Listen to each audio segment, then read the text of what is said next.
This is part 68 of SQL Server tutorial. In this video, we'll discuss optional parameters in SQL Server stored procedures. We'll be using this table TBL employee for this demo. Here is the SQL script to create and populate this table with some sample data. I'll have the script available on my blog in case if you need it.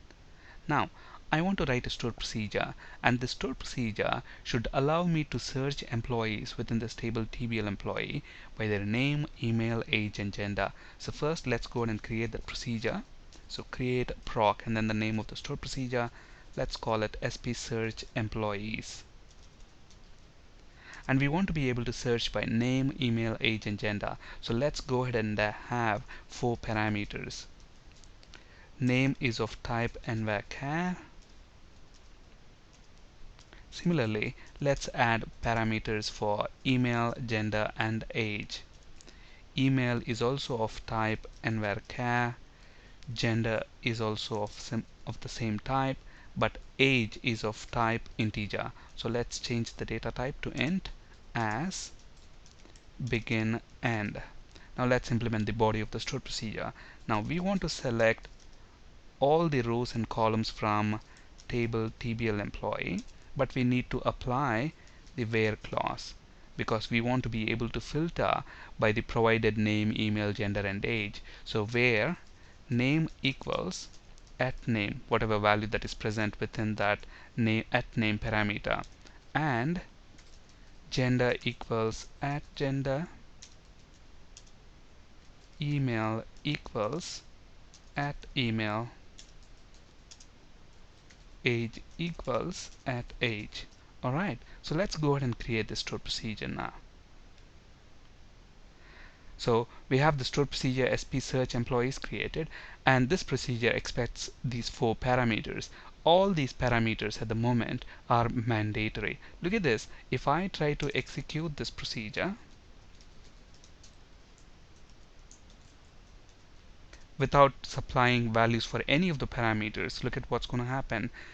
We have an error. Procedure function SP search employees expects parameter at name which was not supplied. So we need to supply values for all of these parameters. So here the parameters are mandatory. So how do we make them optional?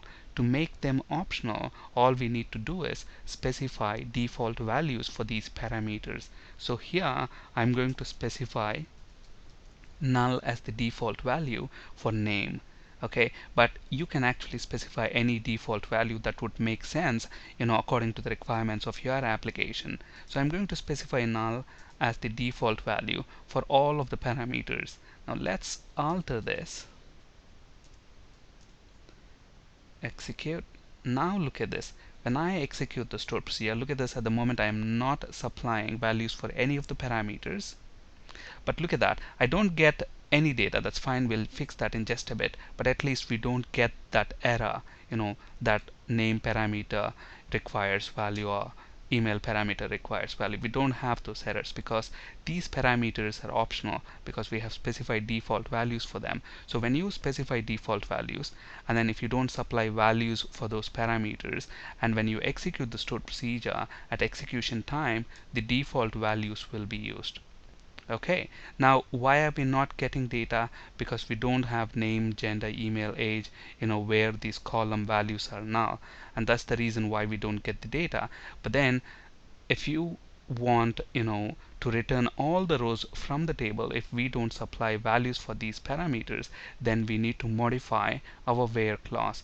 So I'm going to include a condition here where name equals at name or at name is null.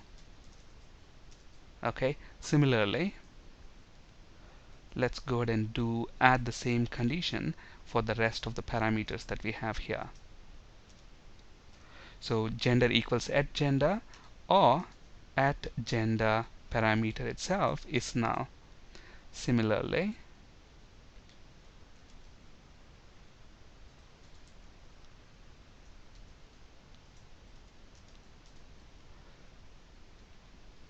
where email equals at email or at email is null. Age equals at age or age parameter is null. So basically, if one of these conditions is true, that's fine. So let's alter this procedure,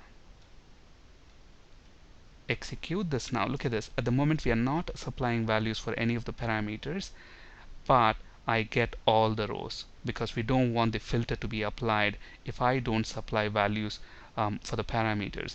Now let's say I want to get all the male employees. Then let's specify the value for this gender parameter. So gender parameter is going to have a value of male. So now if we execute this, we should only get male employees from the table gender equals from table TPL employee. So look at that, we only get male employees. Now out of the male employees, I want only the employee who has an age of 29. Then we can pass value for that parameter where age equals 29. And if we execute this, notice that we should only get one employee. Okay, so here we made the stored procedure parameters optional by specifying default values. Alright. Okay, so how do you make a stored procedure parameters optional? Simply specify default values. And here name, email, age and gender, we have made them optional. And in the where clause, we are checking if the parameter value is null, so that if we don't supply a value for these parameters, we will get all the rows from the database table. And we have also tested the stored procedure. Now let's actually look at where we can use a stored procedure like this. Now I might have a web application where we want to allow the end users to be able to search employees by name, email, age and gender. So this form here can actually use that stored procedure. Let's quickly design a web form and then make use of the stored procedure. So here I have an ASP.NET web application. Here I have webform1.aspx. First of all, let's design this web form. So I need a table, and within that I need 1, 2, 3 and 4 TDs. Okay, so let's go ahead and create a table, and let's set font family to Arial. So font family is Arial, and let's also set border for this table. Border is 1 pixel, solid black color. Alright.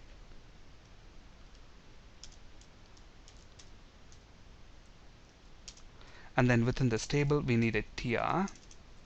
Okay, look at that. The first TR, I want this text search employees to be spanning across all the 4 TDs. So what I'm going to do here is have 1 TD and set call span to 4. And then if you look at this, I also want this line here under search employees. And to achieve that, what I'm going to do here is for this TD I'm going to set a style, maybe something like border bottom to 1 pixel solid black, so that we get that line. Okay, and then what do we need there? We need text search employees, and let's wrap that inside a bold tag. So search employees, and then let's create another TR, and within the second table row we need 4 TDs.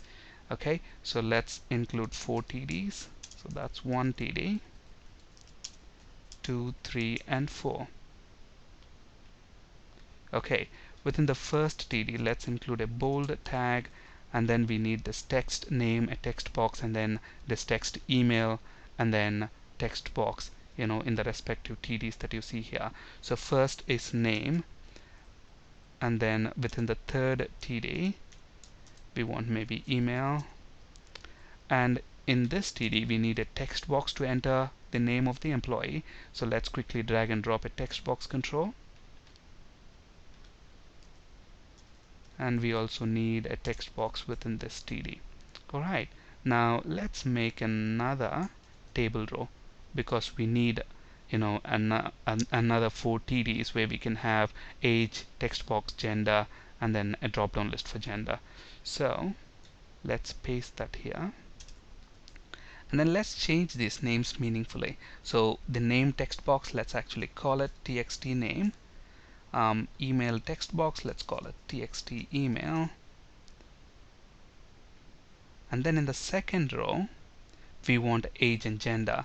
So this is going to be age, this is going to be gender, and maybe let's call this text box txt age, and this one txt gender. Alright, now actually for gender we need a drop down list, not a text box control. So let's drag and drop a drop down list control here,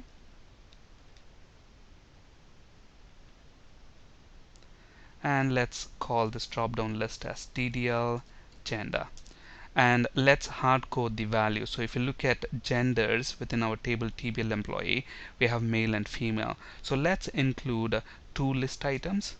So ASP list item text is going to be male, and value is also going to be male. Similarly, let's have another text item for female.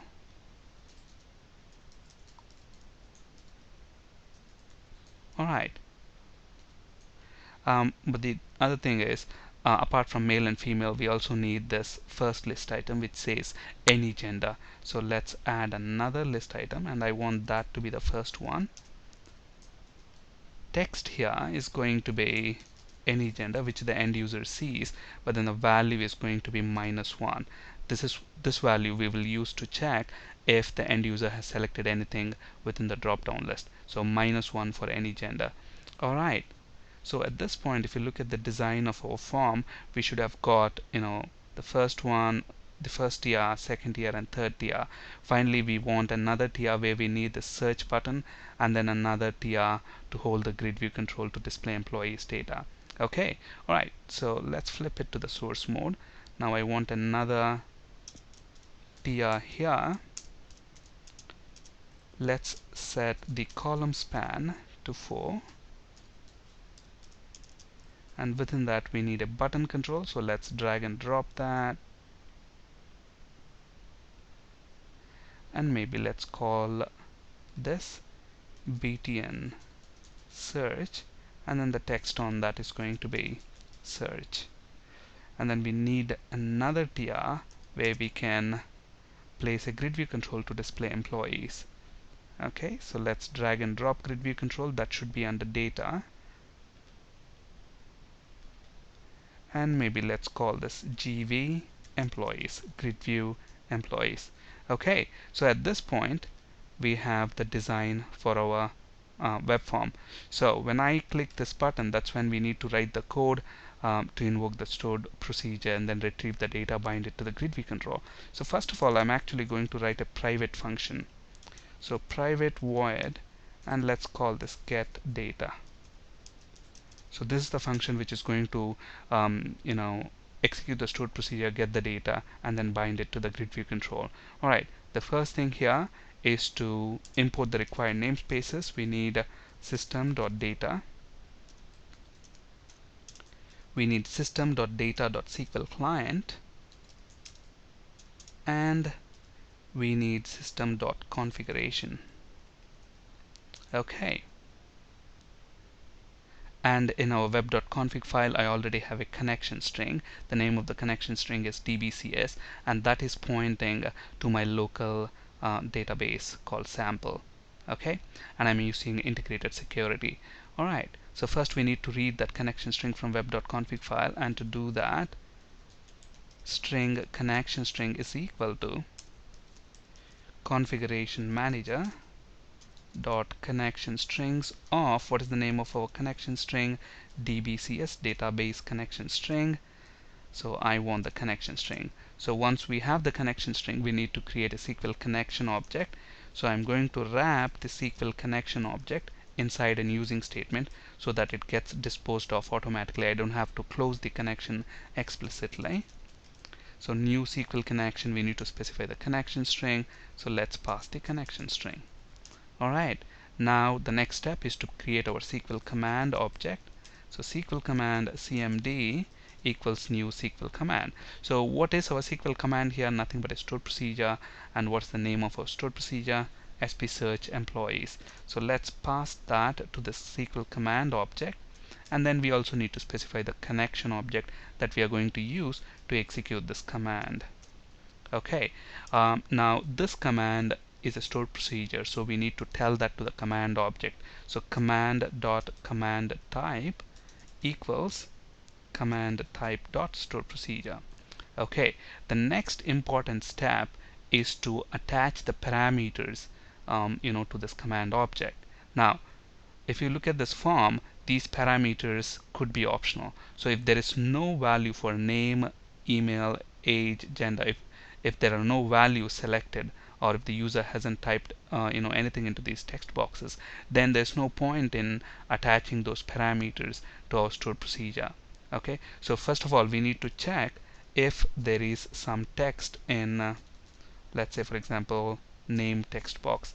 If the text is not equal to string.empty, meaning there is something, only then go ahead, create a parameter and then attach that to the command object. So I'm going to create a SQL parameter, and maybe let's call this name parameter equals new SQL parameter, and then we have to specify the name of the parameter and then the value for that. So basically I'm going to use this overloaded version. So what is the name of the parameter? Name parameter is at name, and where is the value going to come from? It's going to come from text name text box. Okay, so we have the parameter here. We need to attach this to the command object. So we have the command object is cmd dot parameters dot add. We will add our parameter object. Okay, in a similar fashion we need to attach parameters to the rest of the parameters. So let's make a copy of this one just to speed things up. So this one is for name, next is email. So if txt email.text, if it's not equal to string.empty, then let's call this maybe email parameter is equal to, what is the name of the parameter? It's called email, and where are we going to get the value from? From email text box, and let's add this to the command object. Okay, and next age. So if txt age.text not equal to string.empty, then get the value from that text box. Name of the parameter is going to be age, and let's call this age parameter. And finally, drop down list for gender. So if you remember, what is the default value that we have specified for gender? The default value is -1. So if the selected value is not -1, only then attach gender parameter to the command object. So here we are going to check the drop down list selected value. So ddl gender dot selected value, if it is not equal to -1, then the end user has selected either male or female. In that case, create a gender parameter. So the name of the parameter is gender, and where are we going to get the value from? We're going to get the value from drop down list. So ddl gender dot selected value should give us the value that the user has selected. And then finally we need to pass that to this method. Similarly here, age parameter needs to be passed. Alright, so at this point we have created our SQL connection object, prepared our command object, specified that the command type is stored procedure, and then we have associated all the parameters with the command object. The next step is to open the connection. So connection.open, and then execute the command. So command.execute reader, and then whatever this method is going to return, set that as the data source for our grid view control. So gv employees dot data source equals whatever we are going to get back from the database, and invoke the data bind method. Alright, so all of this code is present inside this private function get data. So when the page is first loaded, so if it's not an initial, if it's an initial get request, so if it's not a post back, meaning if it is the initial GET request for this web form, go ahead and invoke getData function. Even when I click the button, go ahead and invoke getData function. Okay, so with all these changes, let's go ahead and run this. Now we need to optimize this code a little bit because there's a lot of repeating code here. Look at this, all these lines are repeating themselves. We'll fix that in just a bit. But then first let's look at if our search functionality works as expected. Look at this, when the web form loads first, it displays all the employees. Now let's say I want only male employees. I select male, click search. Look at that, I only get male employees. If I want female, click search, I get female employees. If I don't select any of the filters, search, I get all employees. Okay, if I want male and I want employees whose age is maybe 35, click search. Look at that. Oh, don't we have an employee whose age is 35? Let's see. We don't have any male employee whose age is 35. That's the reason why we don't have any data. So let's see 33. Click search. Look at that, I get that one employee. Alright, now let's optimize this code a little bit more because I don't want this repeating code here within our getData function. So let's have another function here, maybe, which says, if you look at this piece of code, what are the varying pieces here? The varying pieces are the name of the parameter, the control which contains the value.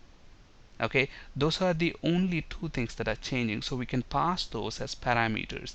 And obviously we also need to have a reference to the command object, so we'll pass the command object, name of the parameter, and the control that contains the value as parameters to a function, and within that function we can have these two lines. So let's quickly optimize this code.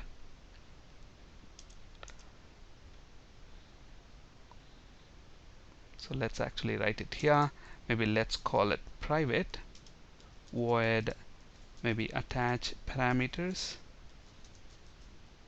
and then we need to specify the command object. So SQL command, maybe let's call it command, and the parameter name is string, so let's call it parameter name.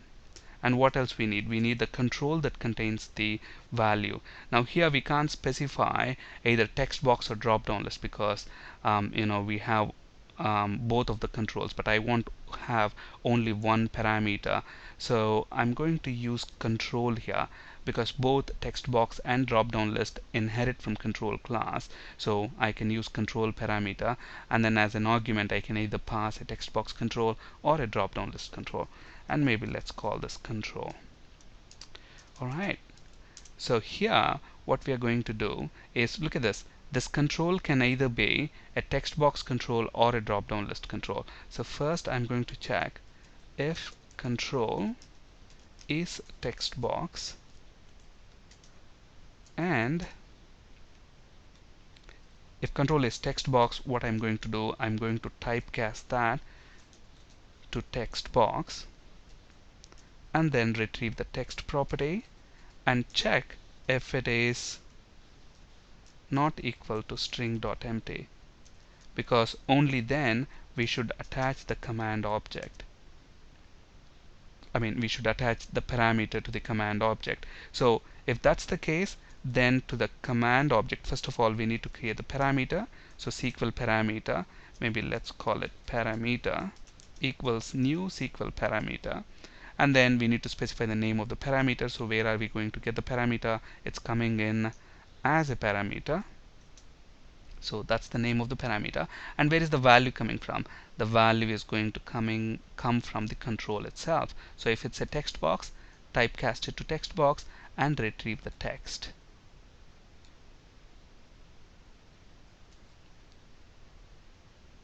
So we have the SQL parameter there. The next step is to attach this parameter with this command object. So command dot parameters dot add. Let's add our parameter object. Okay, so this piece of code, since we have this piece of code, we can get rid of all these lines here. Okay, and instead invoke that function. Okay, what is that function? Attach parameters, and then obviously we need to specify the command object, which is nothing but cmday, and then the parameter name. So one of the parameter names is @name, and what is the control that is going to contain the parameter value? Txt name, that's the text box. Okay, in a similar fashion we need to invoke that method for email, and the control that contains the value is txt email and gender, and the control that contains the value, not gender, sorry, it's age, because gender is a drop down list. So txt age. Alright, now we have another piece of code here left. Let's get rid of this as well. Now for gender, the control is a drop down list. So within our attach parameters function, I'm going to have an else if block here, and then we are going to check if control is drop down list. Then what we are going to do, we are going to typecast the control to be of type drop down list, and then we are going to check the selected value. If selected value is not equal to -1, that means the user has selected either male or female from the drop down list. In that case, what do we want to do? We want to do the same thing.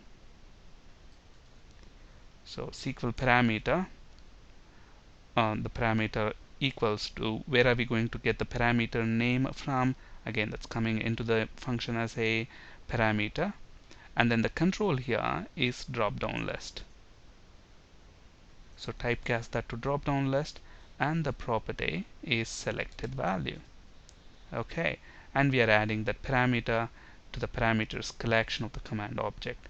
Okay, now with this line we can get rid of this code here. Okay, and then let's invoke our function, attach parameters, command object, and then what is the name of your parameter? @gender, and where are you going to get the value from? DDL gender control. Alright, so this is a bit better because we have got rid of that repeating code. Now our function is much smaller. Okay, alright, so let's go ahead and run this once again and check if it continues to work in the same way. So when the web form first loads, we should get all data, but then if I say male, look at that, I get only male employees and 33 age, and I get that. Alright, that's it for today. Thank you for listening. Have a great day.